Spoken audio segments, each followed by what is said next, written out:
I've been hesitant to do any kind of definitive impressions or review piece on Mass Effect Andromeda.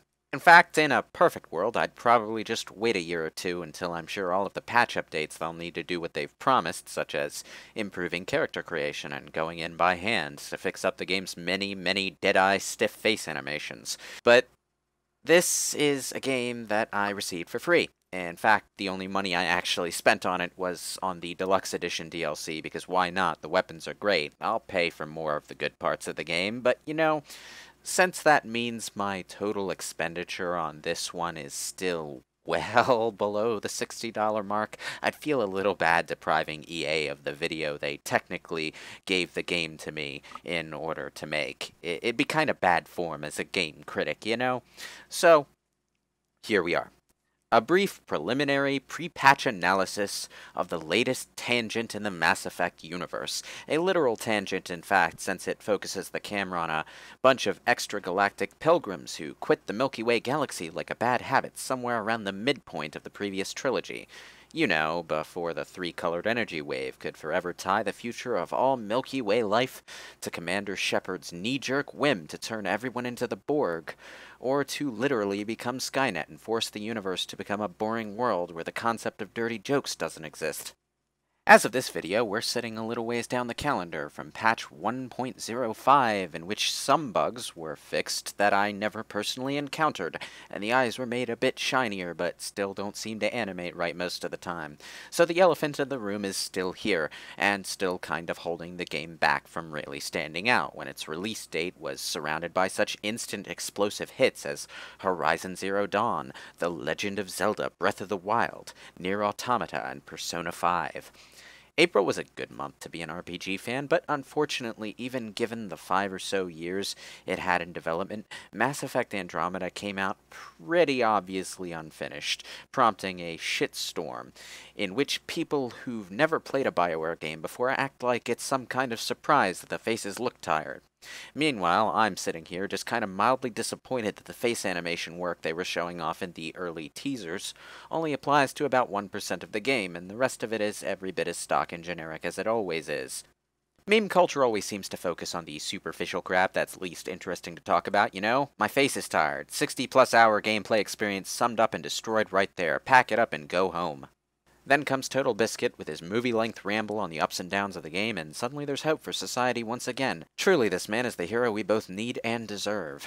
But don't let my grumbles fool you into that complacent assumption that Andromeda is being panned unfairly either. It's more that the ups, downs, and ugly places are all sort of being drowned out by complaints of a more brainless persuasion. I found myself more bothered by the inexplicable exclusion of the ability to give skill commands to my squad members, or the way events in the game's first big open-world sequence would play completely out of order if you happened to actually do any real exploring before proceeding with the specific objectives in the specific order the developers had lined up for you. They didn't prevent you from leaving the beaten path before the game told you it's side quest time now, they just sort of forgot to design the game to compensate for you doing so. I was even more bothered by the interface being a bit clunky to navigate and actually glitching out to the point where those little exclamation points just won't go away, even when there are no more unread items in any of my menus, and believe me, I looked. A lot. So yeah, the game is kind of a mess, but it's also really fun. It kind of reminds me of the hella mixed feelings I have about Legacy of Kain Blood Omen 2, which is a fun, atmospheric third-person vampire action game, but has a lot of omnipresent technical problems. One of the specific console versions even plays the voiceover dialogue in the endgame sequences out of sync with the animation. It's ridiculous. I've played buggier games and had a good time with them. It's when the fundamental game beneath the mess doesn't really do a lot for me that I start to lose interest in the experience. Mass Effect Andromeda, for all of the warts on its tired face, really does do a lot for me. It brings out a fair bit of the untapped potential buried beneath Mass Effect 1's voluminous jank, and makes space a vast, wondrous frontier again. It doesn't bring the best cast of characters that BioWare has ever introduced us to, but It's always fun to chill with the latest gang of likable comrades they've lined up for us to chat with and fight with and occasionally fall on lesbians with. And while the way the open world areas are designed leaves something to be desired in the way of content density or natural exploration flow, it never really reaches that level of pointless expansiveness that Metal Gear Solid 5 was guilty of.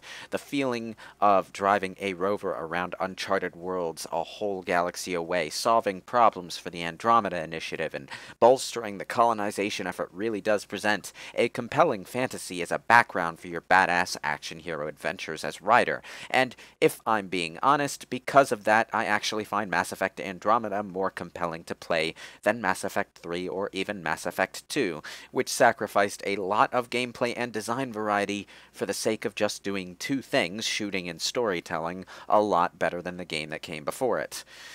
It's kind of refreshing to play a game that has both the ambition and sense of scope that the first Mass Effect presented, but also, for the most part, the smoothness and fun factor of the sequels. And hey, it even has a vehicle that's fun to drive. A vehicle in the Mass Effect universe with good controls and which doesn't explode whenever a passing child with a water pistol shoots vaguely in its direction. We finally did it, guys, and exploration in this game is made really frickin' satisfying by the return of actual loot to find, minus Mass Effect 1's ridiculously bloated, slow-scrolling, and non-stacking inventory system, which I hated, but it also brings back Mass Effect 2's concept of research and development, and makes an actually really good crafting system out of it.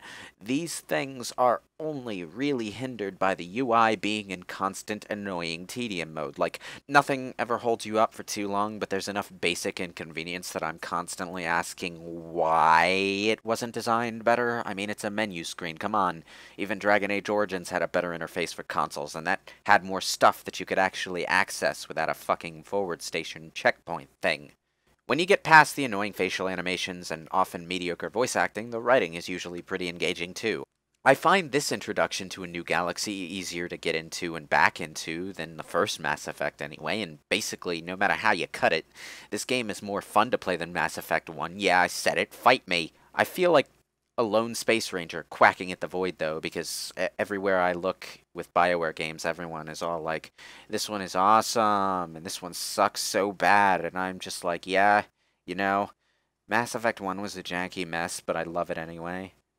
Mass Effect 2 was fun, and I love the characters, but the game design was only ever interesting in Lair of the Shadow Broker.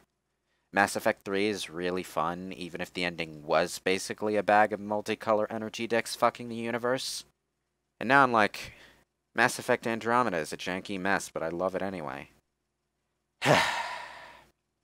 I'll get back to y'all when they patch the game for those animations. My face is tired.